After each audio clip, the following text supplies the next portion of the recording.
Bismillahirrahmanirrahim. Assalamualaikum warahmatullahi wabarakatuh. Alhamdulillahi rabbil alamin. Wa bihi nasta'in ala umuri dunya waddin. Wassalatu wassalamu ala asyrafil khalqi ajma'in, sayyidina wa maulana Muhammadin wa ala alihi wa sahbihi wa man tabi'ahum ila yaumiddin. Allahumma faqihna fid din, ya Allah dalamkanlah ilmu agama kami. Wa 'allimna at-ta'wil, berikanlah kami pemahaman agama yang benar. Warzuqna fahman nabiyyin, berikanlah kami pemahaman seperti yang Kau berikan kepada para nabi dan wali-wali-Mu, ya Allah. Amin ya rabbal alamin. Yang sama-sama kita hormati Bapak Bupati Kayong Utara, sekarang dalam keadaan mudah-mudahan Allah berikan kesembuhan dan kesehatan. Bapak Bupati anaknya sedang wisuda, bermodal semua ini adalah Bapak Fikna. Kalau Tuhan pergi ke kali, belati, kalau selalu mewakili, lama-lama bisa jadi bupati. Banyak yang amin. Alim ulama, cerdik pandai, tokoh masyarakat, hadirin hadirat, Ustadz TN bersama kami rombongan dari Pontianak, Bang Edi, Bapak Ibu, hadirin hadirat, semua yang berhadir ini insya Allah dimuliakan Allah Subhanahu wa Ta'ala. Ya Rabbal Alamin. Saya diminta menyampaikan hadis-hadis Nabi Muhammad sallallahu alaihi wasallam, bagaimana akhlak beliau, karena Allah Ta'ala tidak ada memuji dalam Al-Quran Nabi Muhammad sholat sampai bengkak kakinya, sampai sujudnya selama ayatnya, tak ada dalam Quran. Yang ada dalam Al-Quran, a'udzubillahi minasyaitonir rajim, wa innaka la'ala khuluqin 'azim, akhlakmu amat sangat mulia. Jadi kalau ada orang yang banyak ibadahnya, rajin tahajudnya, banyak zikirnya, khatam Qur'annya, tapi kalau tidak berakhlak, maka dia tidak mengikut Nabi Muhammad sallallahu alaihi wasallam. Wa innaka la'ala khuluqin 'azim, engkau adalah orang yang amat sangat mulia akhlak. Alhamdulillah, subuh ini Masjid Osman Al-Khair di Sukadana, betul? Penuh melimpah ruah seperti sholat Idul Fitri dan Idul Adha. Ini apakah diwajibkan Pak Sekda? Tidak, ini semuanya karena Allah Subhanahu wa Ta'ala. Mudah-mudahan yang datang subuh ini dijaga Allah Subhanahu wa Ta'ala. Sallallahu ala Muhammad, sallallahu alaihi wasallam, sallallahu ala Muhammad, sallallahu alaihi wasallam. Ya Nabi, salam alaika. Ya Rasul, salam alaika. Ya Habib, salam alaika. Salawatullah alaika. Sallu ala Nabi Muhammad, Allahumma salli wa sallim wa barik alaihi. Kelihatannya Masjid Osman Al-Khair ini seperti masjid terapung di Jeddah. Tapi belum tahu juga, ini baru mendemak-nebak saja saya. Karena langsung ke tengah laut. Saya pun tadi malam begitu sampai di hotel, saya buka jendela, Masya Allah, laut. Tapi masih surut. Ini kalau datang tsunami. Makanya tadi malam waktu membaca bismika Allahumma ahya wa amut, apalah yang terjadi malam ini? Rupanya alhamdulillah bangun masih hidup lagi. Alhamdulillahilladzi ahyana ba'dama amatana wa ilaihi nusyur. Tinggal di tepi laut itu nikmat. Orang mau mencari sunset, tenggelamnya matahari, sunrise, terbitnya matahari. Kami tinggal di tengah pulau Sumatera. Maka kalau saya mau melihat laut, itu naik mobil dulu. 4 jam baru bisa tengok laut. Tapi di Sukadana ini, tadi malam sampai jam 12, sekarang sudah jam 5. 5 jam sudah, belum juga nampak laut. Ngaji kita ini sampai terbit matahari. Nanti kita sholat sunat isyraq 2 rakaat. Man sholat subha fi jama'atin, siapa yang sholat subuh berjamaah, summa qa'ada yadhkurullah, duduk berzikir mengingat Allah, hatta tatlu'asy syamsu, sampai terbit matahari, summa yusalli rak'ataini, sholat sunat 2 rakaat, kanat lahu ka ajri hajjatin wa umrah, dapat pahala seperti haji dan umrah insyaallah. Salat subuh berjamaah, duduk berzikir dengan Allah sampai terbit matahari, salat sunat 2 rakaat, usolli sunnatal isyraq raka'ataini lillahi ta'ala, dapat pahala macam haji dan umrah insyaallah. Tapi yang sudah store ONH, jangan pulang dari sini duitnya ditarik lagi. Kenapa kau tarik? Karena sudah seperti haji dan umrah. Itu pahalanya. Adapun kewajibannya tidak gugur. Jadi hari Sabtu, hari Ahad, hari libur, habis sholat subuh jangan pulang ke rumah, buat pengajian, ngaji tafsir, ngaji hadis, ngaji fikih, ngaji akidah. Ini 4-nya jangan sampai tinggal. Akidah, wujud qidam baqa mukhalafatu lil hawadisi qiyamuhu binafsihi wahdaniyah qudrat iradah. Ngaji akidah pokok pangkal dalam Islam. Ngaji tafsir, pilih surat-surat pendek yang dibaca dalam sholat. Misalnya yang kita baca subuh tadi, wadduha wal laili idza saja ma wadda'aka rabbuka wa ma qala. Supaya waktu kita membaca ayat itu kita paham, kita khusyuk. Lalu kemudian mengkaji hadis dan mengkaji fikih. Jangan sampai tak bisa membedakan mana rukun, mana syarat, mana wajib, mana sunnah. Ini penting. Subuh ini menunggu matahari terbit, kita akan mengkaji hadis tentang akhlak Nabi Muhammad sallallahu alaihi wasallam. Yang pertama, sudah siap? Yang pertama, idza qataltum fa ahsinul qitlah. Kalau kamu membunuh, bunuhlah dengan baik. Membunuh itu baik apa tak baik? Memang jam-jam segini susah fokus memang. Memang cantik pohon kaktus. Pohon kaktus tumbuh di taman. Jam segini memang susah fokus karena jamaah belum sarapan. Membunuh baik atau tak baik? Tak baik. Tapi kata Nabi, idza qataltum fa ahsinul qitlah. Kalau kamu membunuh, bunuhlah dengan baik. Apa maknanya? Ada 3 manusia yang boleh dibunuh. Oh, Islam membolehkan orang dibunuh. Ya, tapi membunuhnya jangan pakai pisau dapur, potong sikit. Siapa yang boleh dibunuh? Yang pertama, an-nafsu bin nafsi. Manusia yang pembunuh membunuh orang lain, maka hukumannya adalah hukuman mati. Hukuman mati sekarang di Indonesia pakai tembak. Dipanggil beberapa pasukan penembak 10 orang, lalu pasukan tembak siap, lalu pun ditembak.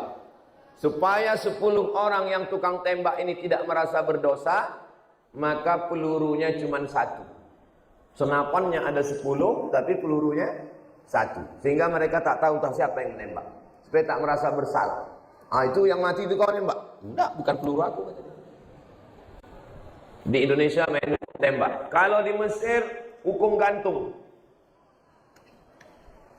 Saddam Hussein di Irak digantung. Sayyid Qutb di Mesir 1966 digantung. Sedangkan di Saudi Arabia pakai hukum pancung. Pedang panjang, disuruh menunduk macam sholat, dipancung tengkuk. Makanya kalau ada orang dengar pengajian menunduk, itu berarti mau dihukum pancung. Di antara tiga ini, yang pertama tembak, yang kedua gantung, yang ketiga pancung. Kira-kira mana yang paling enak? Tidak bisa diceritakan, karena yang sudah mati tidak pernah nulis caption. Enaknya dipancung, gak ada. Tapi menurut ilmu kematian, katanya yang paling ringan di antara yang tiga ini yang dipancung. Kenapa? Karena ketika pedang itu kena ke tengkuk, dia pingsan duluan. Kena ke tengkuk. Ustadz pernah nengok hukum pancung? Pernah. Waktu saya petugas haji tahun 2007. Dari Maroko naik pesawat ke Jeddah. Sampai di Jeddah beli nomor handphone karena nomor Maroko tak bisa dipakai. Saya melihat ada masjid di Jeddah namanya Masjid Qisas. Masjid apa namanya? Masjid Qisas, tempat hukum Qisas. 3 orang sekali pancung. Pertama, pembawa narkoba dari Nigeria, pancung. Kedua, pembawa narkoba dari Pakistan, pancung. Ketiga, pembunuh, pancung. Pulang dari situ saya naik taksi, supir taksi nanya, Minen? Minen artinya dari mana? Saya bilang dari ngelihat hukum pancung. Supir taksinya tegap besar brewok. Kata dia, saya sudah 10 tahun di sini, nggak berani nengok hukum pancung. Saya bilang, saya berani, saya bilang. Setelah ngelihat hukum pancung itu, 2 hari saya tak makan.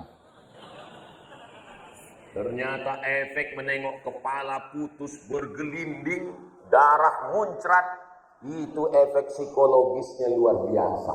Makanya pembunuh-pembunuh ini bagusnya dimasukkan ke penjara atau dipancung. Sadis orang suka dalam.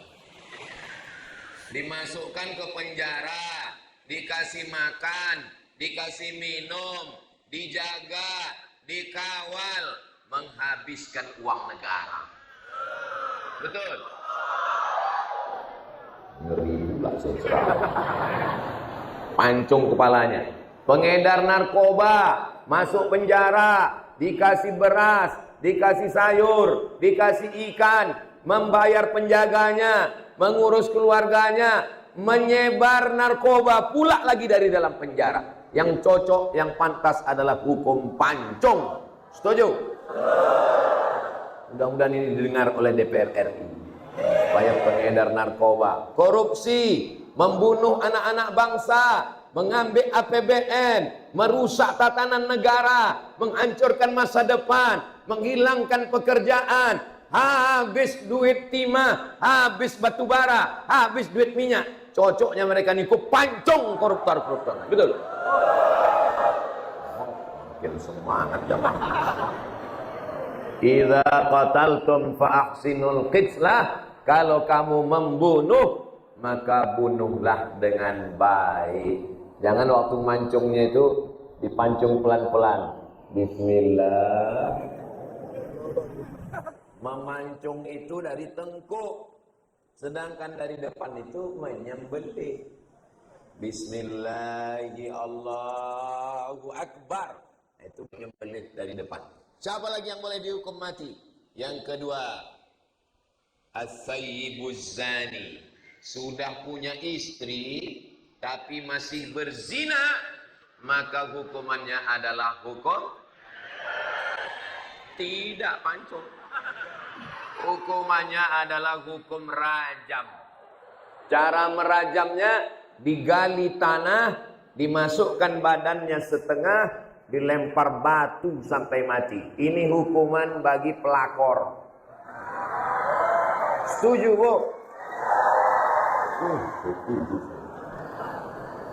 Kalau dia belum menikah, azaniyatu, pezina perempuan, Wazani, pezina laki-laki, fajlidu kulla wahidin minhuma mi'ata jaldah, maka cambuklah mereka 100 kali kalau belum menikah. Tapi kalau sudah punya bini berselingkuh, sudah punya suami berzina, maka hukumannya hukum mati. Setuju atau tak setuju hukum mati? Yang ketiga, siapa lagi yang boleh dihukum mati? At-tariku lidinihi, orang yang meninggalkan agama Islam. Bapaknya Islam, emaknya Islam, atuknya Islam, moyangnya Islam, tiba-tiba meninggalkan agama Islam. Adapun saudara kita yang memang sejak dulu tak Islam, itu kita tidak urus. Wala ana abidum ma'abattum wala antum abiduna ma'abudu lakum dinukum. Tapi orang Islam, bapaknya Islam, emaknya Islam, tinggal di kerajaan Sukadana Melayu Islam, lalu bergabung dengan negara Kesatuan Republik Indonesia menjadi negara muslim terbesar di dunia, masjidnya cantik, megah dan mewah. Tiba-tiba dia keluar dari Islam, namanya Nauzubillah, nauzubillah, nauzubillah. Mudah-mudahan Allah menyelamatkan anak cucu kita insyaallah. Orang yang begini dalam Islam hukumannya adalah hukuman mati. Tidak ada pilihan lain. Nah, dalam Islam diajarkan, kalau membunuh, bunuhlah dengan baik. Apakah orang Amerika menerapkan hukuman mati? Ya. Bagaimana cara hukuman mati di Amerika? Diikat tangannya di kursi, lalu kemudian disetrum pakai listrik, menghabiskan listrik. Apalagi kita sering pemadaman bergilir. Bagaimana cara hukuman mati di Eropa? Namanya eutanasia, disuntik pakai racun. Ada hukuman tembak, ada hukuman gantung, ada hukuman suntik, ada hukuman kursi listrik. Bagaimana hukuman mati zaman Eropa? Disalib. Disalib. Eropa dulu begitu caranya. Sedangkan hukuman Islam adalah dengan cara ditebas kepalanya, setelah mati putus ditanam supaya cacing-cacing dapat makan. Setelah masuk, apa kata cacing? Wow, brownies sudah datang. Akhirnya terurai semuanya, otaknya, matanya, tulangnya, ususnya, perutnya, bermanfaat untuk makhluk hidup yang lain. Daripada dia hidup menyusahkan makhluk hidup, lebih baik dia mati menyenangkan makhluk yang hidup. Setuju? Memang jam-jam segini ini orang lagi emosi memang. Tapi kita bukan karena emosi, karena Allah Subhanahu wa taala. Subhanallah walhamdulillah wala ilaha illallah wallahu akbar wala haula wala quwwata illa billahil azim. Idza dzabhtum fa ahsinuz dzabhah. Kalau kamu menyembelih, sembelihlah dengan baik. Bagaimana caranya? Falyuhidda syafratahu, tajamkan pisaunya. Wal yurih zabihatahu, buat binatang itu mati dengan tenang. Ini yang kedua. Memotong ayam pakai kuku, boleh? Memotong kambing diambil tulang iga yang panjang, tulang iga macam parang, ditarikkan ke lehernya, boleh? Tak boleh. Memotong ayam, mematikan ayam pakai listrik, diambil setrum di listrik, boleh? Kalau ada hewan yang mati kena listrik, boleh dimakan? Tuh, waktu nangkap ikan kemarin pakai listrik. Kok dimakan? Karena yang tidak boleh pakai listrik itu kalau matinya disembelih. Ikan ada yang disembelih? Mana ada? Ada Pak Ustadz ikan bekaki, kura-kura. Maka tajamkan pisaunya. Sekarang ada sistem mematikan sapi. Sapinya sapi ekspor, sapi impor dari Australia. Saya waktu naik mobil dari Sydney, saya mau cerita, saya udah sampai ke Australia. Waktu naik mobil dari Sydney, itu padang rumput hijau, sapinya besar-besar, satu ekornya 1 ton. Namanya sapi limosin. Mudah-mudahan nanti kita punya duit berkurban pakai sapi limosin. Itu sapinya tidak di kandang, hidupnya bebas. Tiba-tiba sapi ini dibawa pakai kontainer ke Indonesia. Sampai di Indonesia diikat. Pemerintah Australia marah. Bayangkan hebatnya pemerintah Australia itu. Sampai sapinya diikat pun dia marah. Dia mau sapi itu bebas. Bagaimana cara mematikannya? Tidak diikat, tidak disembelih. Tapi ditembak pakai pistol, pelurunya tidak keluar. Namanya stunning tulisannya. S-T-U-N-N-I-N-G. Stunning.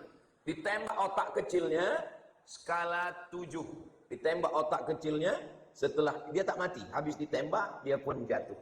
Ketika dia sedang jatuh pingsan, barulah disembelih. Bismillahirrahmanirrahim. Allahu Akbar. Stunning ini skala yang boleh dipakai 7. Kalau sampai stunning skala 9, 8, mati. Kalau mati otak kecilnya dengan mati dia langsung, haram hukumnya dimakan. Karena darahnya bercampur dengan daging. Tapi kalau hanya sekedar pingsan atau bodoh saja. Ibu, boleh juga beli stunning itu, dipakai untuk menembak laki. Tapi jangan sampai 8. Kalau 8 dia mati. 7 aja, hanya dia bodoh. Bang, cuci piring. Ya. Pel lantai. Ya. Kalau ada orang di Sukadana ini begitu, itu berarti udah kena stunning. Bodoh dia jadinya. Bodoh aja. Namanya laki bodoh. Tapi di sini nggak ada. Ini semuanya sehat-sehat orang. Lalu kemudian tidak dipotong, darahnya tidak keluar. Darahnya bercampur dengan daging. Di dalam darah itulah banyak kuman, bakteri, penyakit. Dipotong-potong dagingnya tipis-tipis, diletakkan di atas api, bolak-balik, bolak-balik, bolak-balik. Habis itu dimasukkan ke roti, dimakan. Namanya barbecue. Setelah dimakan, lama-lama berkunang-kunang. Nama penyakitnya Medco. Med gila, ko sapi. Medco, sapi gila.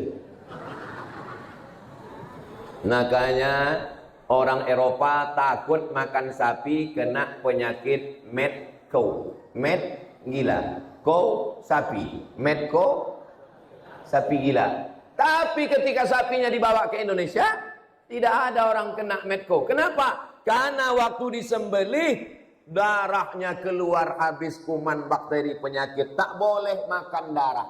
Darah dicampur, dimasukkan ke dalam piring, darah membeku. Habis itu darah dipotong-potong, dicampur sama toco. Boleh? Haram. Tak boleh. Tak boleh dalam makan darah. Oh, Ustaz, apa hukum darah? Haram. Jadi apa hukum Dracula, Pak Ustaz? Dracula pula kau tanya. Kecuali Dracula udah mu'alaf masuk Islam. Lalu kemudian setelah darahnya keluar, orang kita daging itu dicuci atau tak dicuci? Cuci, pakai limau, pakai jeruk, takut bau amis. Setelah dicuci, saya dulu diajarkan mak saya tak punya saudara perempuan. Saya anak pertama, adik saya laki-laki. Kau tak ada saudara perempuan. Nanti kalau aku udah tua payah kalian memasak. Kalau ayam, cuci 2 kali. Kalau kambing, cuci 4 kali. Kenapa 2 kali, Mak? Karena kakinya 2. Kambing kenapa 4 kali? Karena kakinya 4. Kita anak-anak nggak tahu. Sekarang baru paham. Ayam kakinya memang 2. Lalu kenapa cuci 2 kali? Darahnya tak banyak. Sedangkan kambing, lembu, kerbau, sapi darahnya banyak. Cuci sekali masih merah. Cuci 2 kali masih merah. Sampai bening, bersih, tak ada darah. Setelah itu baru dimasak, digulai, direndang, disoto. Setelah itu baru dimakan. Makannya pun baca doa. Allahumma barik lana fima razaqtana. Jangan dibaca sekarang.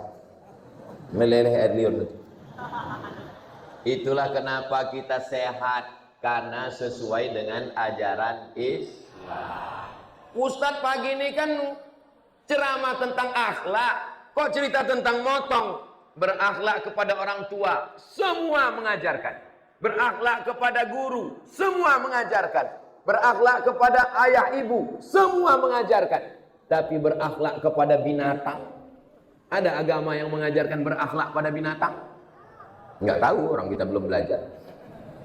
Agama kita mengajarkan berakhlak kepada binatang, kepada ayam, kepada hewan. Itu makanya datang seorang laki-laki mengambil pisau, lalu diasahnya pisau itu di depan kambing. Marah Nabi, apa kata Nabi? Aturidu antumitaha mautatin. Apakah kau mau membunuh kambing ini berkali-kali? Itu maka orang tua-tua dulu, sapi yang mau dipotong bawa ke sini, yang belum dipotong sana dulu. Kenapa begitu? Tidak boleh menengokkan mata kambing, sapi, kerbau, lembu, unta, pisau, tak boleh. Jangan mengasah pisau di mata kambing. Makanya kalau kambing itu telinganya panjang, ditutupkan ke matanya atau ditutupkan matanya. Sedangkan menteror kambing aja tak boleh, apalagi menteror suami. Ambil pisau dapur, kalau macam-macam.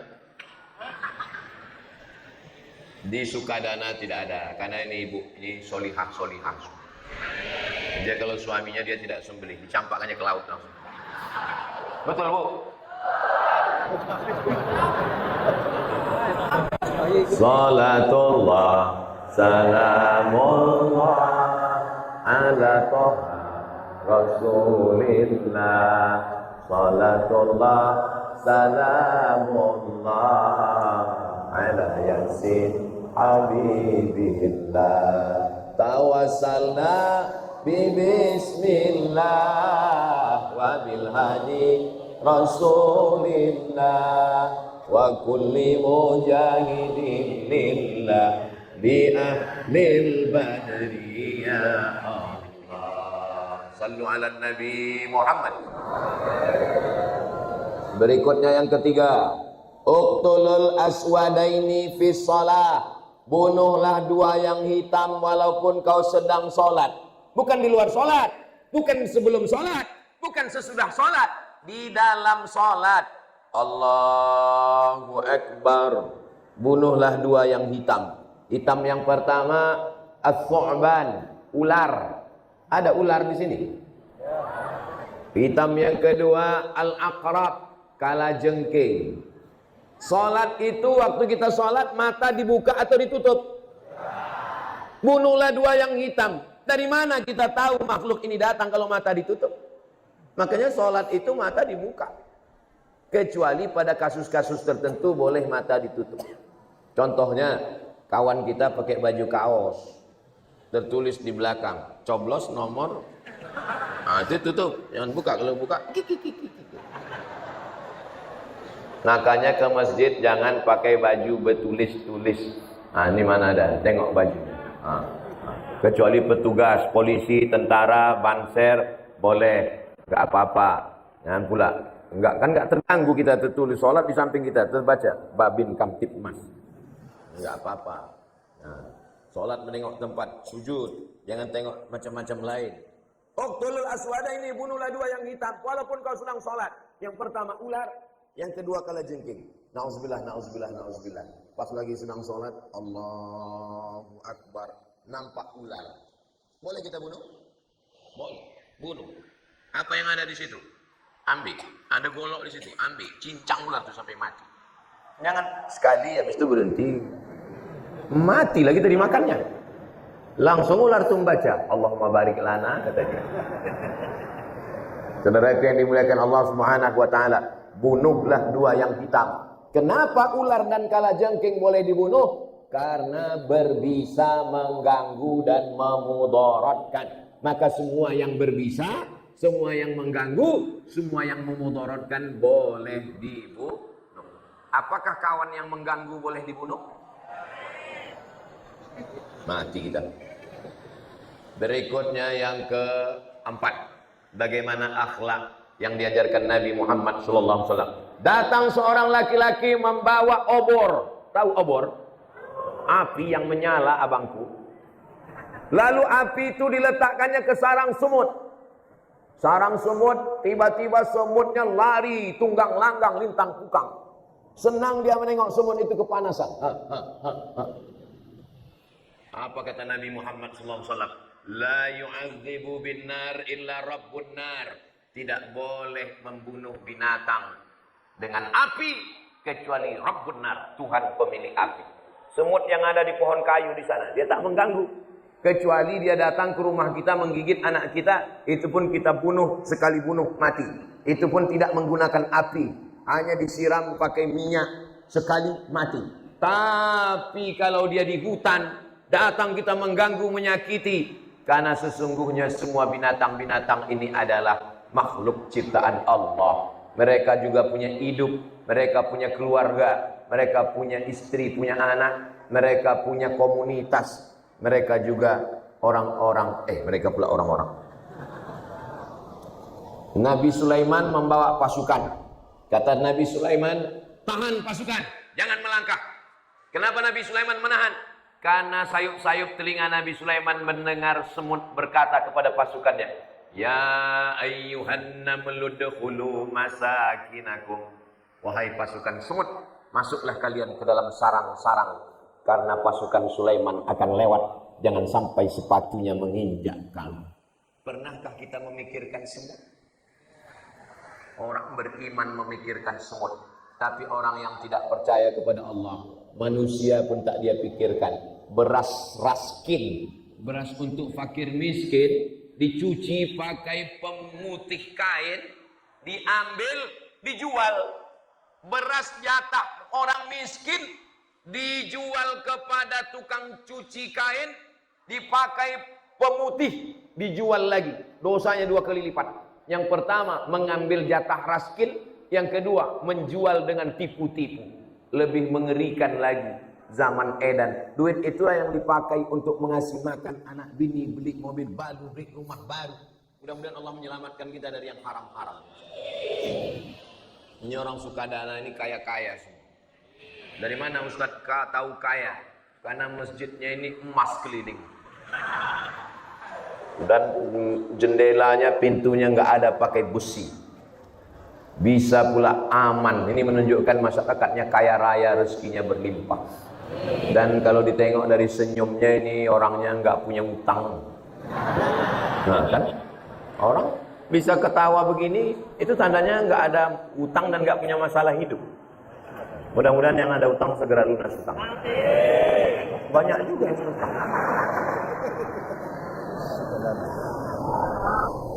Saya pulang ke rumah. Saya di rumah hari Selasa, hari Rabu, hari Kamis. Tiba-tiba anak saya pulang bawa keong yang di dalamnya ada binatang, apa namanya? Umang-umang.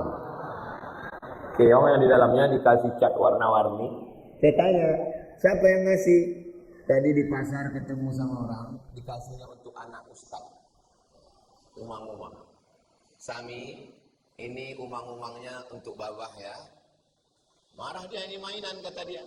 Ini umang-umang ini ada babahnya, ada ayahnya. Dan umang-umang ini ada maknya juga. Bayangkan kalau Sami diambil orang, jauh dari babah, jauh dari umah, dijadikan orang mainan, diikat tangannya, mau? Enggak, Bang. Kalau gitu kasih babahnya. Iya.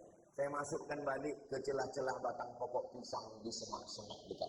Jangan ajarkan anak kita menyiksa diri.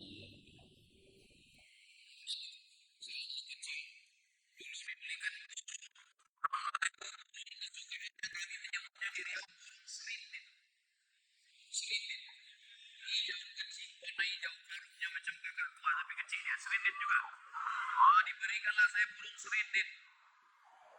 Berpikir saya menengok serindit ini, kasihan dia. Diam-diam saya buka sarang, saya lepaskan. Terbang burung serindit itu. Waktu dia terbang, senang hati saya menengok dia terbang.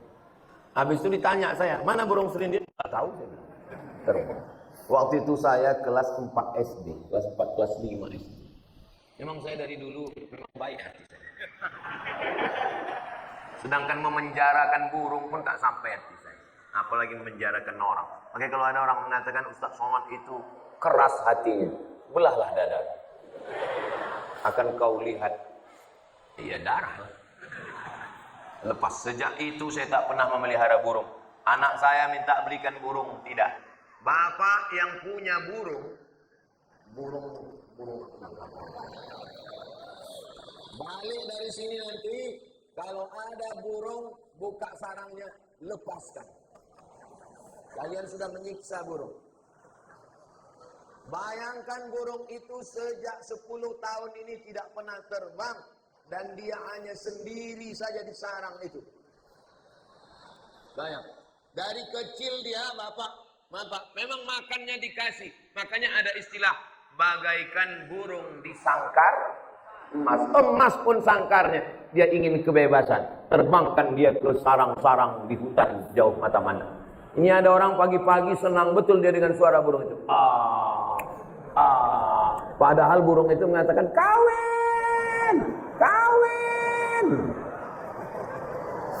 Kau sudah menyiksa.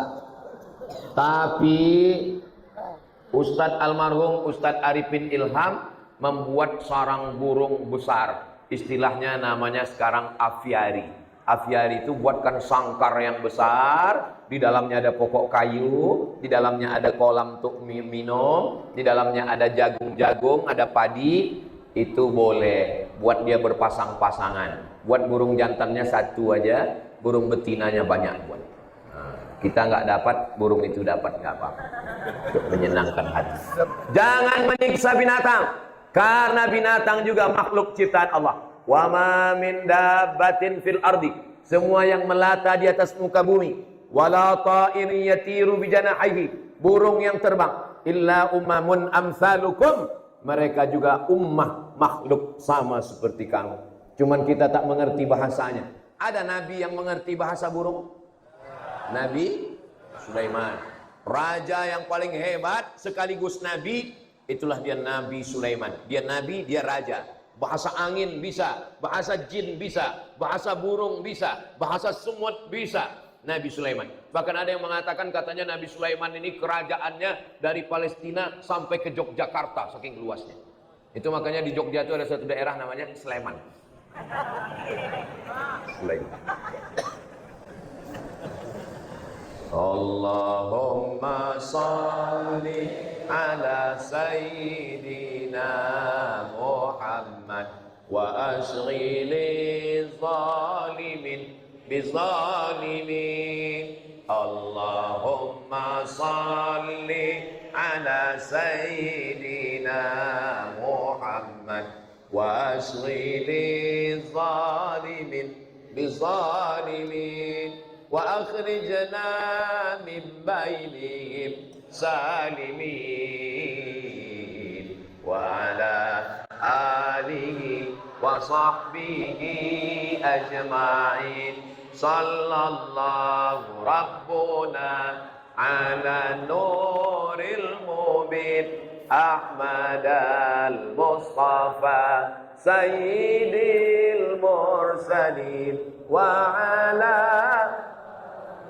wa sahbihi ajma'in wa ala alihi wa sahbihi ajma'in. Allahumma salli ala Sayyidina Muhammad. Di tingkat kabupaten ini ada hakim, di tingkat provinsi ada hakim. Kalau yang di Jakarta namanya Mahkamah Agung, itu yang paling tinggi namanya Hakim Agung. Jadi saya diundang ke rumah Hakim Agung. Pas diundang ke rumah Hakim Agung, pas makan, pas duduk di samping kursi saya itu nama dia sama macam saya, 3 juga hurufnya. Oso. Bapak Osman Sabta Odang. Kenal Bapak? Ini yang membangun masjid. Terus dia bilang, Ustaz Somad, kapan jadwal ke Kalimantan Barat? Saya ke Kalimantan Barat tuh setahun sekali Pak. Nanti Ustaz kalau ke Kalimantan Barat datang ke masjid kami ya. Insya Allah saya datang.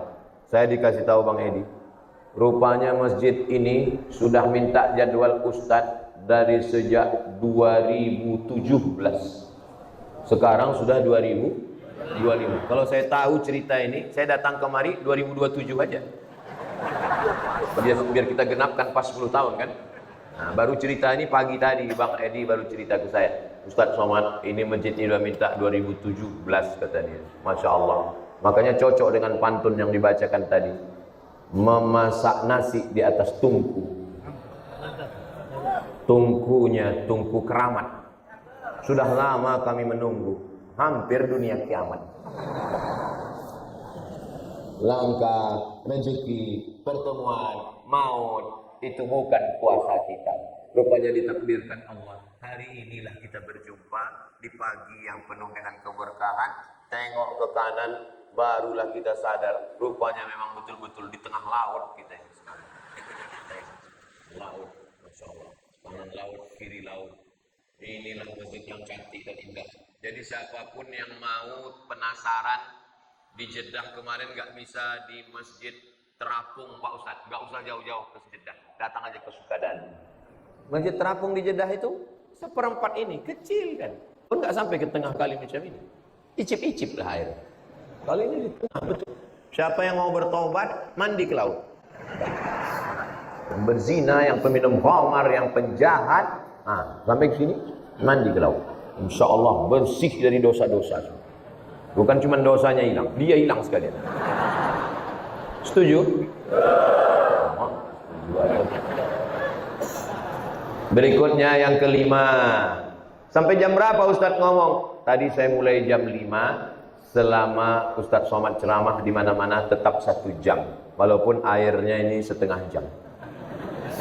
Boleh saya minum? Bismillah. Nggak enak juga perasaan kita minum, orang lain cuma nengok aja.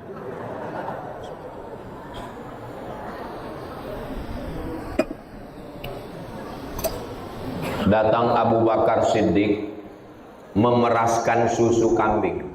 Setelah diperasnya susu kambing, disapunya bagian bawah gelas. Kenapa disapunya? Takut dia ada pasir yang jatuh ke pakaian Nabi. Begitulah adab dia memuliakan Nabi. Setelah itu diberikan susu kambing ke Nabi. Nabi pun meminum susu kambing. Waktu perjalanan dari kota Madinah, kota Makkah ke Madinah. Setelah diminum Nabi, apa kata Abu Bakar? Fasyariban nabiyyu hatta irtawaitu. Nabi meminum susu kambing itu sampai hausku hilang. Yang minum siapa? Nabi. Yang hausnya hilang siapa? Abu Bakar. Saya ulang sekali lagi. Fasyariban nabiyyu, Nabi minum hatta irtawaitu, sampai hausku hilang. Yang minum siapa? Nabi. Yang hausnya hilang? Apa kata jamaah? Aku melihat Nabi minum. Apa kata jamaah? Di Masjid Osman Al Khair, Sukadana, Kayong Utara. Aku melihat Ustadz minum. Teringat pula aku airku di rumah. Abu Bakar Siddiq sudah sampai pada tingkat hilang hausnya menengok Nabi minum. Apa itu namanya? Enggak tahu. Kalau hanya sekedar kasihan, simpati. Kalau memberikan makanan, minuman, pakaian, empati. Tapi hilang kesusahan kita melihat orang bahagia. Itulah puncak daripada keimanan. Mudah-mudahan kita bisa sampai ke tingkat itu. Menengok kawan beli mobil baru, ikut bahagia. Menengok kawan punya rumah baru, ikut bahagia. Menengok kawan punya bini baru.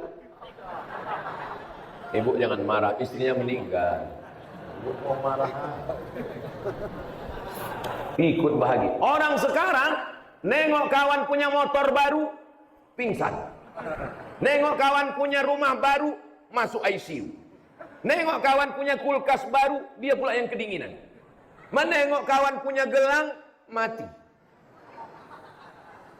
Mudah-mudahan Allah menjaga hati kita semua. Ya muqallibal qulub, engkau yang membolak-balikkan hati, tsabbit qulubana, kokohkan hati kami ya Allah dalam iman dan Islam, bersih dari hasad, bersih dari dengki, bersih dari busuk hati, bersih dari dendam kesumat. Menengok manusia semuanya sama di hadapan Allah Subhanahu wa taala. Doakan supaya ustaz yang ceramah ini jangan cuma pandai ngomong, tapi juga hatinya dibersihkan Allah Subhanahu wa taala. Amin ya rabbal alamin. Berikutnya yang keenam, Nabi membentangkan kain di atas pasir. Di Arab tanahnya pasir, dibentangkannya kain ke atas pasir. Tak lama setelah itu datang seorang perempuan. Perempuan ini duduk di atas kain yang sudah dibentangkan Nabi. Dia bukan istri Nabi. Dia bukan ibu Nabi. Dia bukan Sayyidatuna Aminah. Dia bukan Sayyidatuna Khadijah. Dia bukan Sayyidatuna Aisyah. Siapa dia? Perempuan ini adalah perempuan ini adalah Syaima namanya. Syaima. Siapa namanya? Syaima. Siapa yang hamil mau punya anak? Ustaz, siapalah cocok nama anak saya ini? Syaima. Pas lahir laki-laki. Syaimin. Syaima. Sahabat heran. Siapa perempuan ini? Kenapa kau muliakan dia ya Rasulullah? Kata Nabi, perempuan ini dulu waktu lahir menyusu kepada Halimatus Sa'diyah. Sedangkan Nabi waktu lahir menyusu kepada Suwaibah. Setelah pada Suwaibah, baru yang kedua namanya Halimatus Sa'diyah, ibu susu. Maka berarti perempuan ini saudara sesusu. Kalau istri bapak hamil, punya anak, menyusukan anak, ada anak tetangga menangis, ibunya sedang mengajar, ibunya sedang keluar, disusukannya, kasih tahu, kalau 5 kali kenyang, susukan kenyang, susukan kenyang, 5 kali kenyang, maka dia sudah menjadi anak susu. Kalau sudah menjadi anak susuan, tak boleh nanti dia menikah. Jelaskan itu Bu, jelaskan itu Pak. Kenapa? Begitulah dekatnya persaudaraan. Nabi Muhammad SAW anak tunggal. Tak ada abangnya, tak ada kakaknya, tak ada adiknya. Tapi ada saudari sesusuannya. Salah satunya adalah Syaima. Bukan saudara kandung. Apa pelajaran dari sini? Muliakan saudari perempuan. Nabi dia. Sayyidul Anbiya wal Mursalin. Sayyidul Awwalina wal Akhirin. Tapi dibentangkannya sorbatnya demi untuk duduk saudari perempuan. Beruntunglah kalian yang punya saudari perempuan. Saya anak pertama laki-laki, adik saya laki-laki, anak saya 3 laki-laki. Memang tak betuah saya. Tak ada saudari saya perempuan. Tapi dibalik-balik dipikir-pikir, mungkin begitu Allah menjaga saya. Karena punya saudari perempuan juga resikonya luar biasa. Dibonceng orang masuk angin gembung. Jaga saudari perempuan. Kalau melihat perempuan, mereka adalah adik kita, mereka adalah kakak kita, mereka adalah sepupu kita. Datang seorang laki-laki kepada Nabi Muhammad sallallahu alaihi wasallam. Ya Rasulullah, izinkan aku berzina. Kalau Tuhan pergi ke Mekah, jangan habiskan waktu menonton. Sudah lama saya tausiah, inilah masjid masuk drone.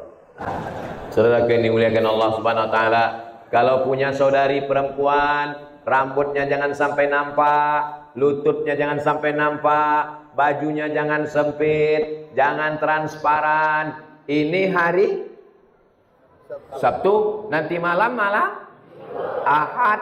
Sore ini laki-laki playboy sudah menghidupkan motornya, yang knalpotnya sudah disunat. Bunyi knalpotnya, pas lewat di depan rumah kalian, selangkah adik perempuan kita melangkahkan kaki dari rumah, walaupun kita rajin berjamaah, walaupun kita hatam Quran haji berapa kali, tapi kalau kita biarkan anak perempuan, adik perempuan, kakak perempuan, cucu perempuan keluar rumah tanpa mahram, maka kaki kita sebelah sudah dipertaruhkan dalam neraka. Mudah-mudahan Allah menjaga anak-anak perempuan kita, kakak-kakak perempuan. Islam itu agama yang merendahkan perempuan. Islam itu agama yang menjatuhkan perempuan. Islam itu agama yang mendiskreditkan perempuan. Siapa yang bilang Islam mengangkat derajat perempuan? Betul. Bahkan di Sukadana ini perempuan lebih tinggi daripada ustaz. Hai Besti. Ibu-ibu semua, mudah-mudahan ibu sehat-sehat ya Bu. Tanda sehatlah mereka bisa naik ke atas. Kalau nggak sehat, mana bisa dia naik tangga? Saudara yang dimuliakan Allah Subhanahu wa taala, perempuan harus jadi dokter kandungan. Amin. Anak bapak perempuan masukkan jadi dokter kandungan. Supaya apa? Supaya istri kalian tidak dipegang dokter laki-laki. Saya termasuk pencemburu. Anak saya lahir semuanya pakai dokter perempuan. Pas anak mau lahir, telepon rumah sakit, dokternya sedang liburan. Sudah jam 2 malam. Ibu dokter, saya lagi liburan. Dokter yang ada, dokter laki-laki. Pilihannya cuma 2. Dokter laki-laki atau mati melahirkan. Pilih mana? Pilih mati. Ada alternatif yang ketiga, bidan. Akhirnya anak saya itu lahirnya di bidan. Ditanya orang, kenapa anak Ustadz lahirnya tidak di rumah sakit, lahir di bidan? Yang penting lahir. Kalau saya sendiri bisa mengurus, saya mengurus. Tapi saya takut pula, sedang kucing lahir saya lari. Lagi anak lahir, takut saya. Begitulah kita menjaga anak perempuan kita jadi polisi. Setuju? Itu ibu polisi. Mana ada orang berani mengganggu dia? Ganggulah kalau nggak ditangkapnya kalian. Saudara yang dimuliakan Allah Subhanahu wa taala, muliakan anak perempuan. Man ala salasa banatin. Siapa yang punya 3 anak perempuan, fa addabagunna, dididik dengan baik, dimasukkan ke pesantren, sekolah dengan baik, wa zawwajahunna, nikahkan dengan orang yang baik-baik. Mana anak muda yang baik-baik untuk jadi menantu saya Pak Ustaz? Gak jauh-jauh. Ada subuh ini hadir. Ini semua anak-anak muda yang hadir ini anak-anak yang baik-baik.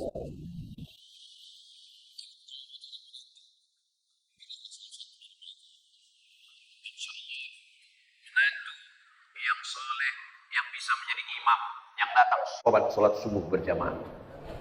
Man ala salasa banatin. Siapa yang membesarkan 3 anak perempuan, fa'addabagunna, dididik dengan baik. To'yah mengirim anak perempuannya ke Mesir itu ya. To'yah mengirim anak perempuannya ke Mesir. Ustaz Luqman mengirim anak perempuannya ke Mesir. Bang Edi mengirim anak perempuannya ke Brunei Darussalam. Mereka punya anak perempuan, disekolahkan dengan baik, dikasih makan, dikasih pakaian, disekolahkan. Setelah pulang, diserahkan ke orang lain. Oh, beruntungnya kalian orang Sukadana.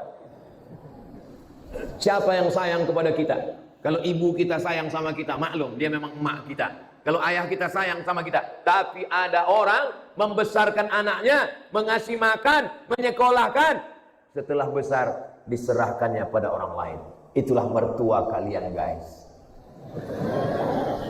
Mudah-mudahan kalian dapat mertua yang baik-baik. Makanya kalau ada orang bertanya ke saya, Ustaz, apakah kita disuruh berbakti kepada mertua?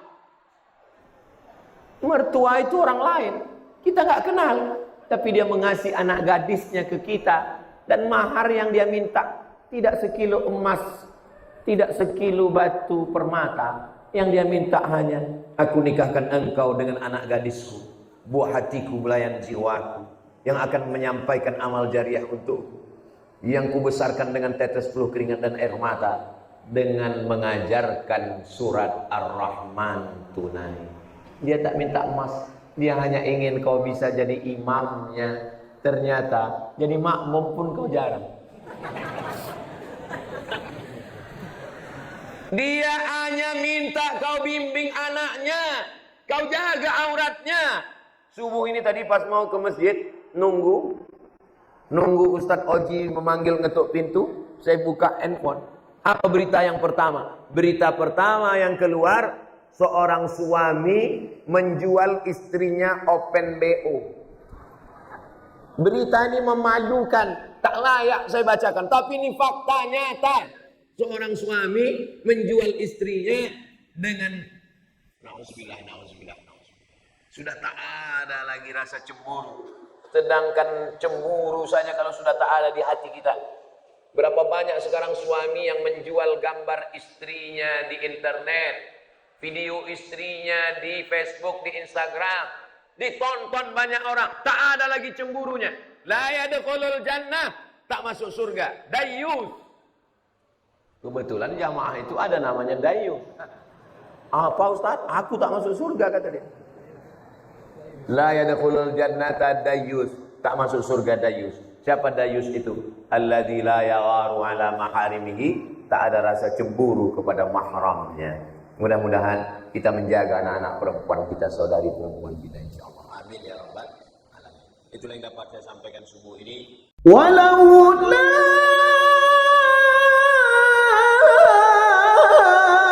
an sabbatnaka laqad kitta